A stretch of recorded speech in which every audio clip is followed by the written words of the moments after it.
Sometimes lots of bidding events. This is a large one. Yeah.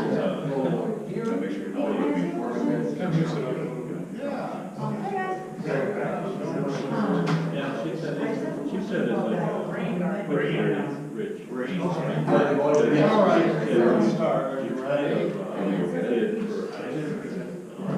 Ladies and gentlemen, we're going to start. I call the last regular meeting of 2018 of the Fox Point Village Board to order. It is Tuesday, December 11, 2018 at 7 p.m. The village clerk treasurer will take the roll, please. Trustee Fonstadt? Here. Trustee Simchich? Trustee Sumner? Here. Trustee Toretto? Here. Trustee Kravitz? Here. Trustee Ullman? Here. And President Frazier. Here.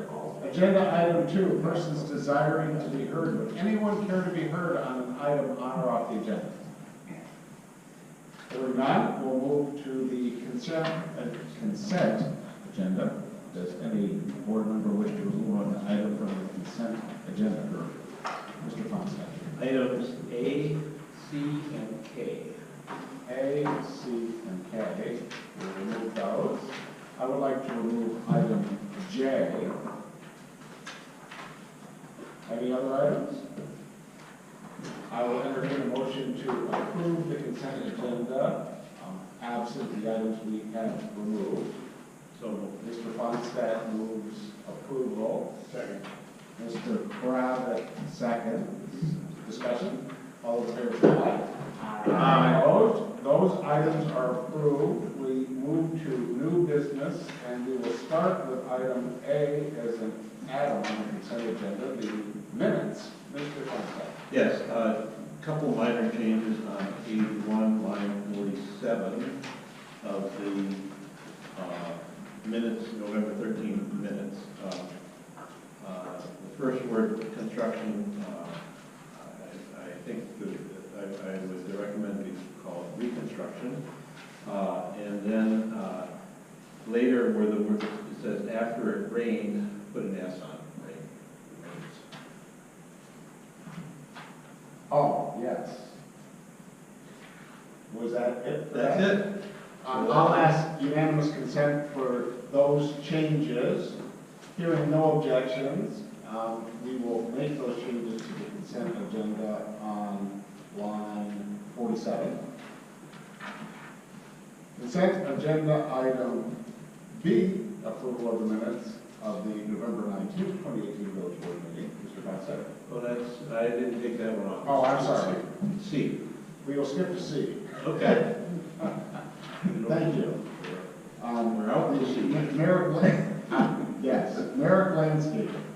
Yes, my question here is, and I see Director of Public Works is here, probably the village manager can address this also, but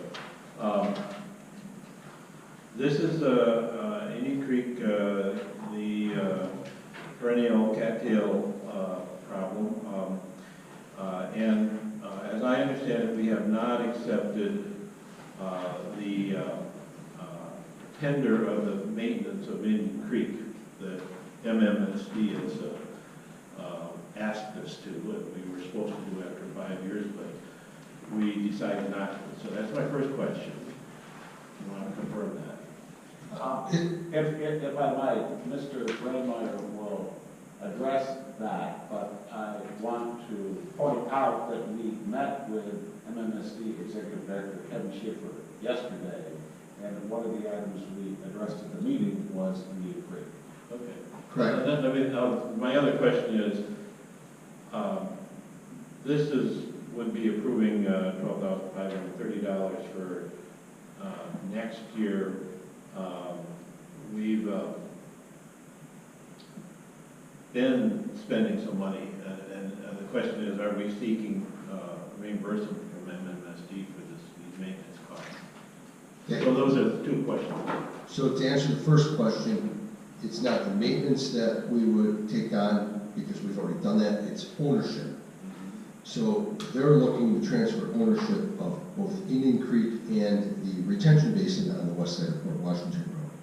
And we are still in, shall we say, negotiations with them over that. One of the things that we have discussed in terms of that ownership transfer are some conditions, one of them being reimbursement of, and this goes to your second question, reimbursement of 50% of the costs that we've incurred with Merrick over the course of the past roughly 4 or 5 years, and reimbursement of 50% of future costs for the next 3 years. So we'd be getting more out of MMSD in terms of the maintenance requirement than what was otherwise contemplated in the original intergovernmental agreement that was signed probably in 03, 04 kind of thing. Yeah. Okay, that answers my questions, and with that, I would move that we approve we accept the Indian Creek maintenance proposal as set forth in the December 4th memo from the Director of Public Works. I second. For discussion, I would like to report that with regard to the retention basin aspect of this issue, at the urging of the village manager and the Director of Public Works and Executive Director Schaefer, I contacted County Executive Chris Abley to try to identify our counterpart at the county to speed things up, because I think that may be the holdup with that. Correct, and I forgot to mention, I just got an email late this afternoon from MMSD, Mike Martin, who is right below Kevin Schaefer on the food chain, if you will, at MMSD. And Mike Martin wants to have a meeting with our legal counsel, Milwaukee County legal counsel, MMSD's legal counsel, myself, some of those folks, because there's some concerns on Milwaukee County's part in terms of that real estate transfer. And I'll go into just slightly more detail.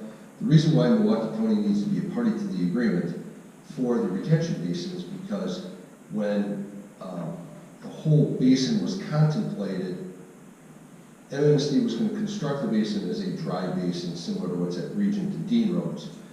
So if it were a dry basin, Milwaukee County wouldn't be a party to the agreement, it would just be MMSD and Fox Point. But Milwaukee County approached both Fox Point and the district and said, hey, look, we need some stormwater quality benefits out of this. Can we make that a permanent pool basin, which allows them to get some sedimentation in there, settling of solids coming off of Port Washington Road when they reconstructed that in 05 and 06. So they became a party to the agreement, and as party to the agreement, they agreed back in the day to future maintenance associated with that. And that maintenance would be any dredging that was necessary if it's not maintaining the elevation that's needed in terms of a permanent pool, etc. So I've maintained with the district all along, the only way we sign an agreement, a real estate transfer agreement, is if Milwaukee County signed on, that they acknowledge their maintenance responsibilities that they took on 15 years ago. And until that point in time comes, we're sitting back and saying, no deal. Thank you. So that's what we're working on. And it's, enough time has passed, so we really need to get this done. There's no reason why we shouldn't. All right, so we have a motion and a second. Further discussion? All those in favor, we're on item 3C, say aye. Aye. Opposed? 3C carries. We moved to 3J, that's my item. I will move this from the consent agenda at the urging of the village attorney, who has technical legal reasons for wanting to remove it. I would say it's one of, as lawyers would say, in an abundance of caution. But that's all I have about it. I don't have any substantive. I was kind of, Yes, please. this is, obviously I've brought this up a couple times over the year, and Eric called me today, he was down in the office, just giving me prep for tonight, and just said, I forgot to mention this, because Eric looks at our agendas, so he looked at it last Wednesday or Thursday, whenever it was, and he just got by me, and he goes, I just feel better if you would do this separately, because technically budget amendments require 2/3 approval. this is not a budget amendment, but Eric is exercising an abundance of caution. It's just what if somebody thinks it is, because obviously we're not increasing expenditures, we're not increasing revenues. This is simply declaring some funds to be unassigned, and because we have too many of them in our inspections fund, then we can put them in general fund and use them for other general municipal purposes, which, as I said on my memo, Wendy, the auditor, has been briefed on for well over a year. Eric just said, could you please do this, it would make me feel better. So that's the non-legal way of saying it, Mr. So, there we go. So I move approval of the resolution determining certain funds as unassigned and moving to general fund balance per village manager's memo dated December 6, 2018. Second. Seconded by Ms. Sumner. Discussion. Hearing none. All those in favor? Aye. Opposed? Item 3J carries. Item 3K is a proposal from Weir Pitcher. I hope I'm saying that correctly, Mr. Fonstad. Yeah, I requested that this be taken off the consent agenda. First of all, I didn't think it belonged on the consent agenda. This is something that the revisions to the updated comprehensive plan is one of the I think one of the main items we've got on our to-do list for next year. And it's, I think we've acknowledged that it's a very important undertaking. And I thought that this item should be something that the board discusses again separately.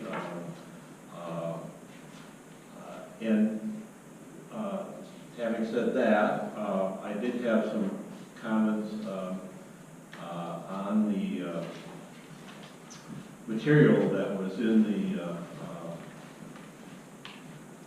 packet, and particularly looking at the proposal that was included, which is one of the two firms that the manager got proposals from. The cover memo, which is on page 43 of the packet, repeatedly talks about growth and development and does talk about balanced growth, which may be just sort of standard language for these kinds of businesses, but it concerned me because we are not in a position for significant growth. We are a fully built up community, we are a residential community, and that so much sort of focus on development is, I think, not in character with Fox Point. We do want to take advantage of what growth opportunities we have, but we want to, I think, preserve the character of the village we have right now as much as possible. I was somewhat reassured by the inclusion of their write-up about Shorewood Hills in Madison, because that is also a fully built-up community that's got a lake on one side and a major thoroughfare on the other. It has substantially more commercial development on that thoroughfare than Fox Point has or is likely to have, but they do acknowledge that the comprehensive plan that they developed for Shorewood Hills concluded with a theme of preserving and enhancing the existing quality of life, which I think, at least, from my perspective on the comprehensive plan, I think that would be a good theme for us to have. So that's, that's one observation I have. Another observation I wanted to share with the rest of the board is that they do emphasize public engagement, and I do think that's critical for having a comprehensive plan that reflects Fox Point. One specific thing that I have a concern about is that if you look on page 46 of their presentation, which talks about firm qualifications, the third paragraph in the middle is talking about informational mailings. But I did not see anything in their proposal about mailings. They talk about a series of meetings and a website and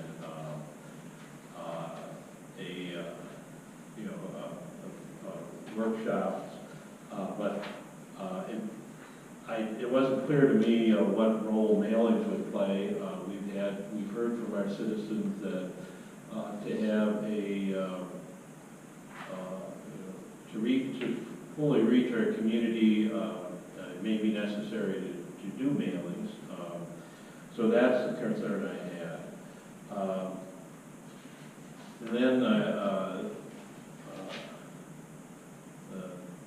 one other concern I had, which I shared with the village manager last summer when the subject came up, is they have embraced the term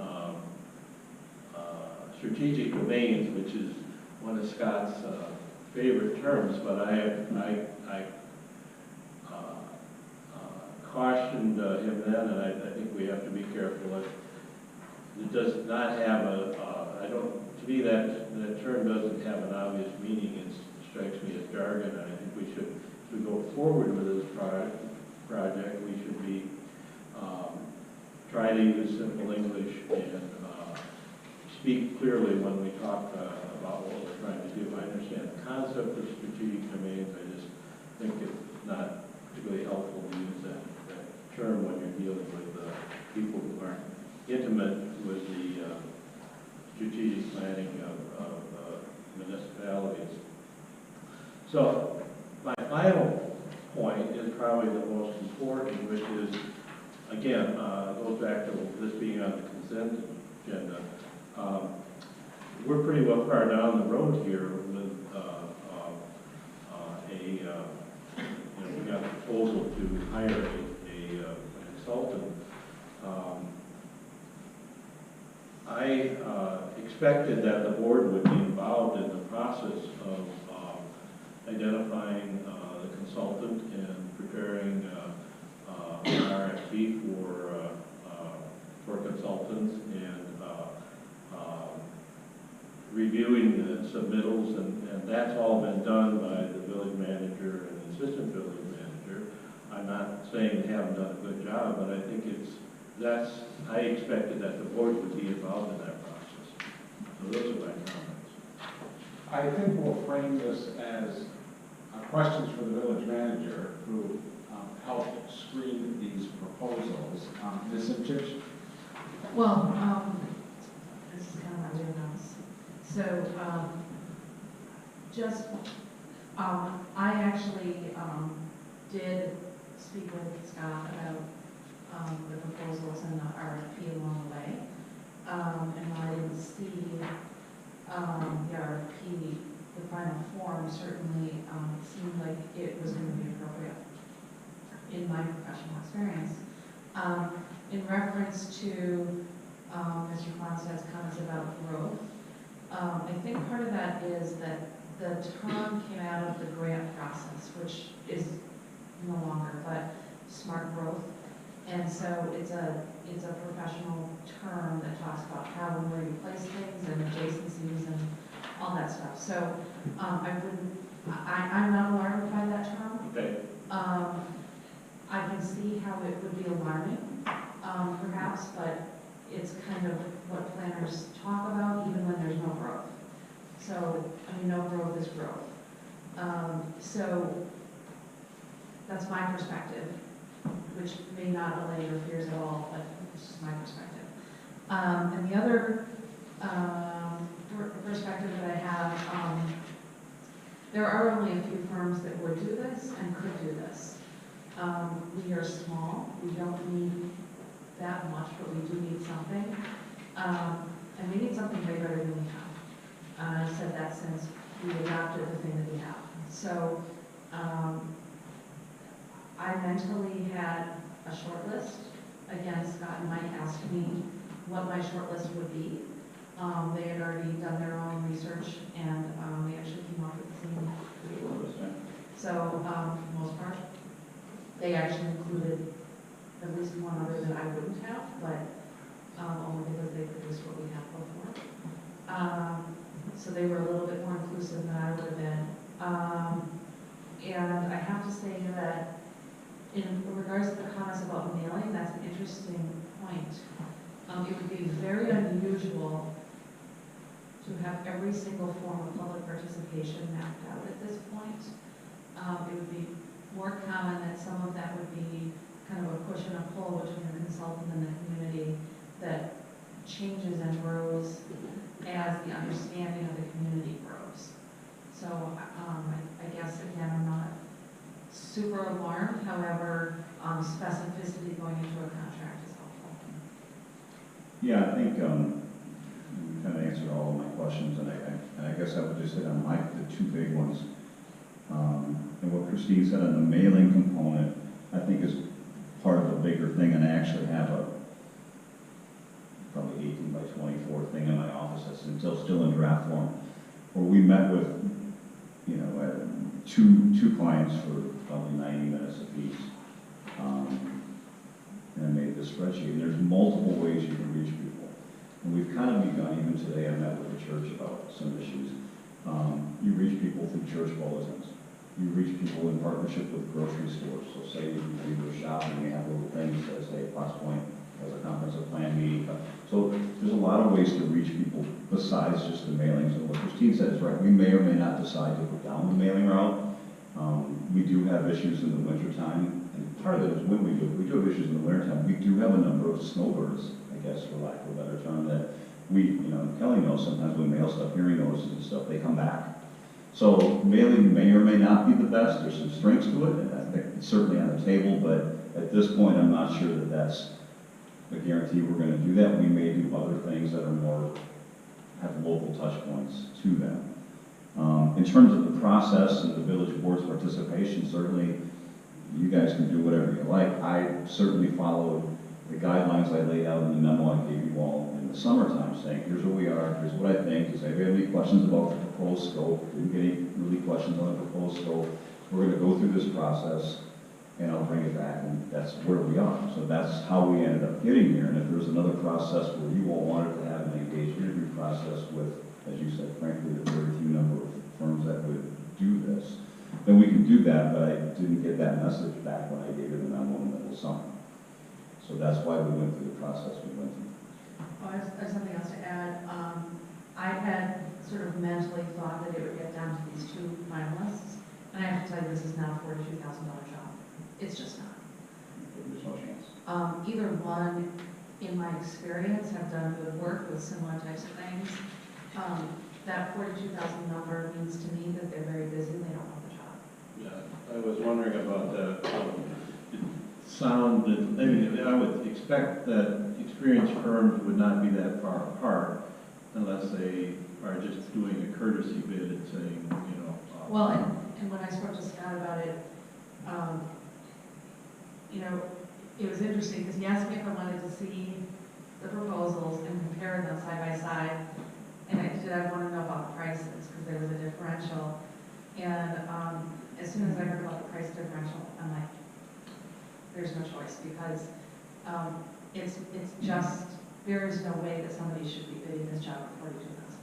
We actually reached out, excuse me, Michael and I reached out to probably, I'm bringing this 10 firms. And we had a good number of people let us know we're too busy. We've got other stuff going on. Candidly, we're not the biggest fish in the barrel. we're just not. We're a small community.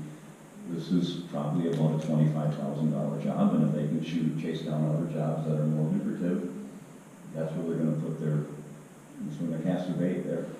So, you know, these were the two firms that Michael and I thought at the end, the two V's, at the end of the day would be in the game. I think the $42,000 firm participated because they had done our small area study before. And one of their principals, you know, is a resident of Bayside and is familiar with the North Shore. But,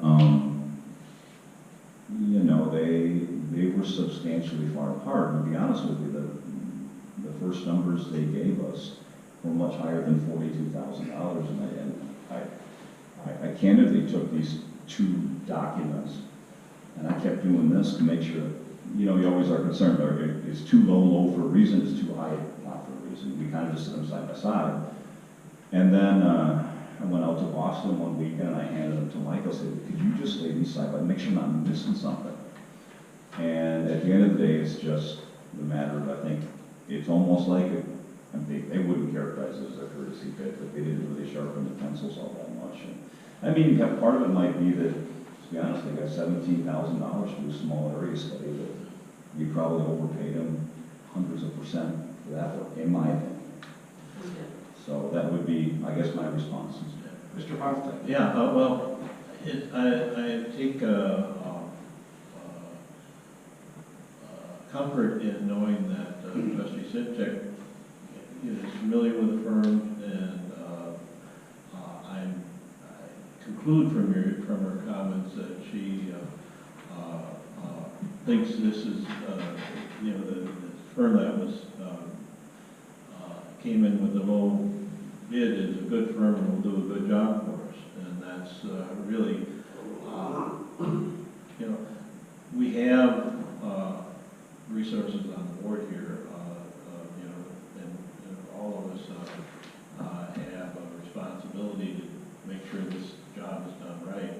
So again, that's why I thought, you know, getting the benefit of Trustee Simchek's comments and giving other trustees a chance to hear it and raise any questions or positions they want, I think is a way to deal with this particular issue.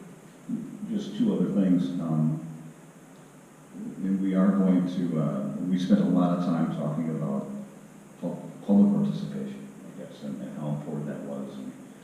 And the scope of services that laid out in the memo in the Somerset was heavy on that. When we met with these folks, we were heavy on that.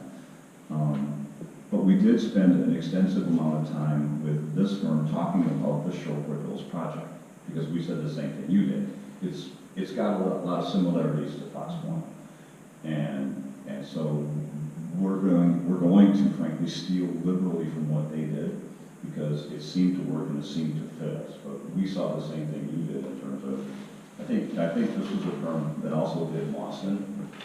And that doesn't really fit us so much, but Shortwood Hills. I went to high school in Boston. Oh, did you? Well, I don't think it's the same as us, but. Probably not the same time. So I guess, you know, we are going to, and one of the things, and I mentioned this in my memo, I'm going to come back next month and say, okay, here's how we kind of see how we're going to roll this out and launch it. And I want your input on some stuff. I want your feedback to make sure that you're comfortable with, here's how we're going to kick this off and get this going. Because, you know, it is something that, you know, I heard about it during my interview. And, you know, it's time for us to get it done. Any other comments, questions? Burning question here. What's a Gantt chart? What does Gantt stand for? I didn't see that spelled out anywhere else in I don't this. remember what GANT actually stands for. I can tell you what GASB stands for. Yeah. I have one in my office.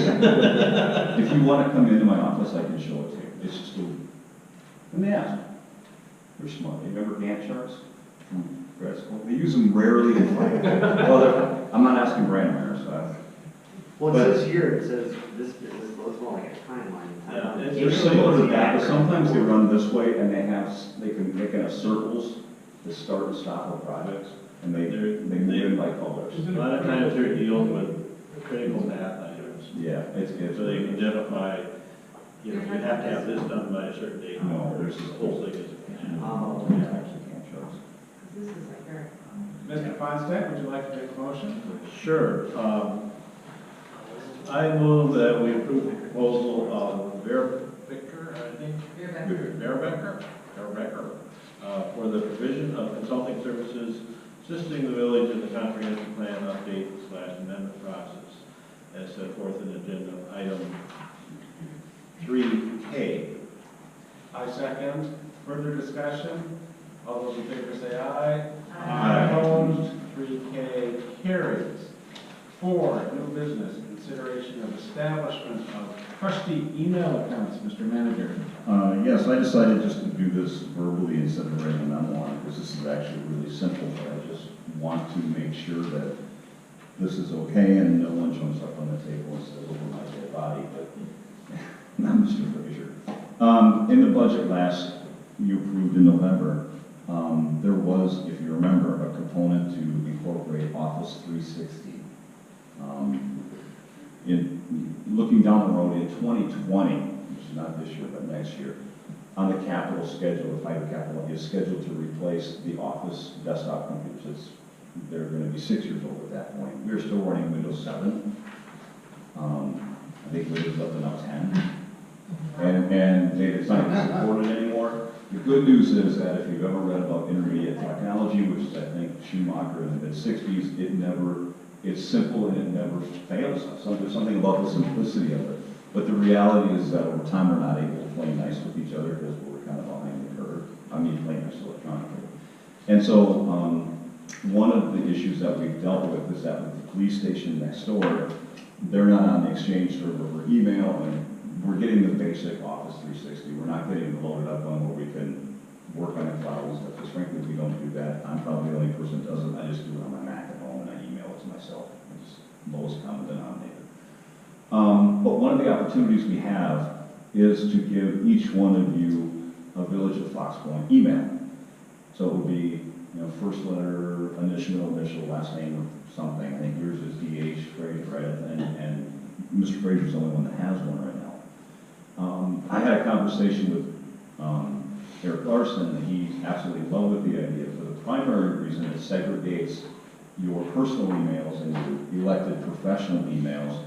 And so if we get a records request or something of that sort, we're required to, we have records retention policy for all sorts of stuff, but if we're required to produce emails for whoever, then we have them. We don't have to go to your personal email, your personal email, whatever. And it's such a nicer, cleaner way to do it. And frankly, most cities have gone to something like this. And we have that capability with the Office 360 integration. It'll cost the village about $500 a year for all of you. That's like an hour and a half of legal fees screwing around trying to get it out of anybody's personal account. So unless somebody really, really says, over my dead body, and we're not going to do it now, we'll start it in first quarter of 2019, we'll begin to create email addresses for you all that are Village of Fox Point email addresses. Do we need to take action on this? No, no, you can just, if someone has a big problem with it, just call me or something, but otherwise, we're just gonna kind of start thinking, we're not gonna do it till after the first of the year, but I just wanted you to be aware of it now. And if someone has an issue, call me, but then eventually, when you get packets from Kelly, all of our correspondence will go to your Fox Point email address. Questions, other questions for the manager? So we would need to link that email account to our computers and phones and. We would help you, yeah, we would help you do that. But that's correct. But yeah, so I finally got on the one email account, got rid of the Roadrunner, and now I'll have another. Well, yeah. I wish I could tell you no, but. That's the burdens of public life. So that's all I have on emails. All right, thank you. If I can just add one point. In our firm, we're doing, as you know, defense of municipalities and litigation. It'll take absolutely one public records request inside of a pending lawsuit, because they don't do it for discovery. They send over a public records request to do their discovery. you'll burn more than $500 going to your individual accounts to pull that out, to certify that there's nothing else on your personal computers and so forth. So this is a great idea. And once you get that account, stick to it. Don't flip-flop between your personal account and your trustee account. For trustee Yeah. business. Yes. Not Right. election business, not personal business. Just trustee stuff. And I think that's a good point. I mean, that means that if any of us corresponds with the village or another trustee, it needs to be using that account. Very good, thank you for that report. Future agenda items, does any member wish to place an item on a future agenda? Hearing none, we'll move to announcements. I'll defer to trustee Fonstad. Yeah, I want to give you a report on the tree commission meeting that was held last Thursday. Just briefly, today, the village forester went to Indian Creek Woods to look at what trees need to be marked for to be saved versus all the ash trees are going to be removed. You recall that the low bid for the removing the ash trees in Indian Creek Woods came in at $16,000. We had projected it was going to be $50,000 or $60,000. The forester knows the contractor very well, and this contractor has developed special skills at woodlot clearing, so that's how they were able to come down with a price. The forester provided us a list of 230 trees that have been ordered to replant in Indian Creek Woods.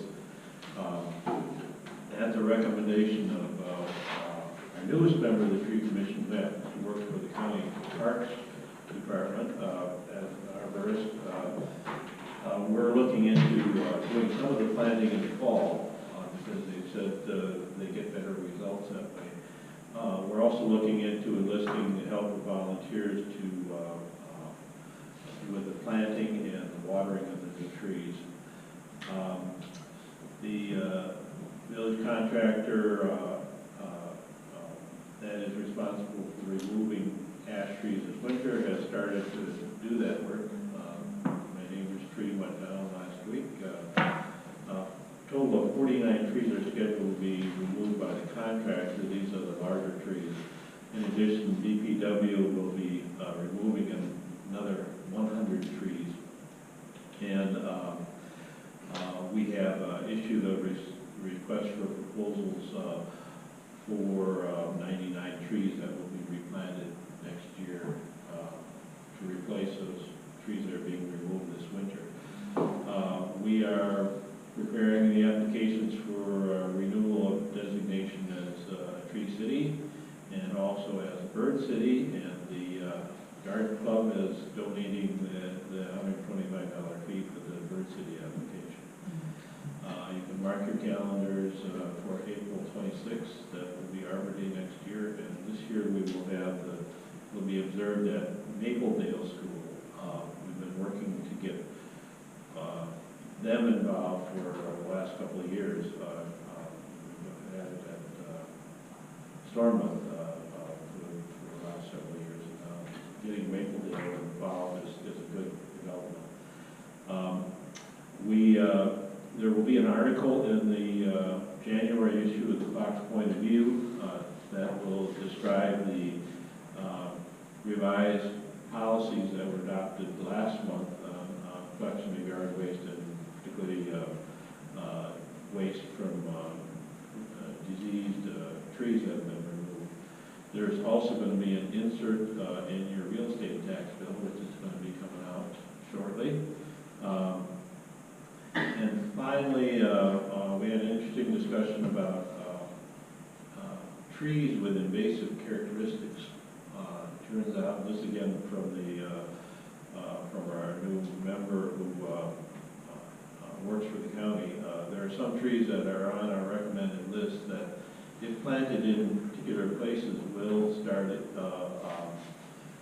invading native wooded areas. So we are going to look into maybe having an article next year advising people of, now that they've gotten the message about removing ash trees from the yard, here are trees that you should plant, and here are some trees you should be a little careful about.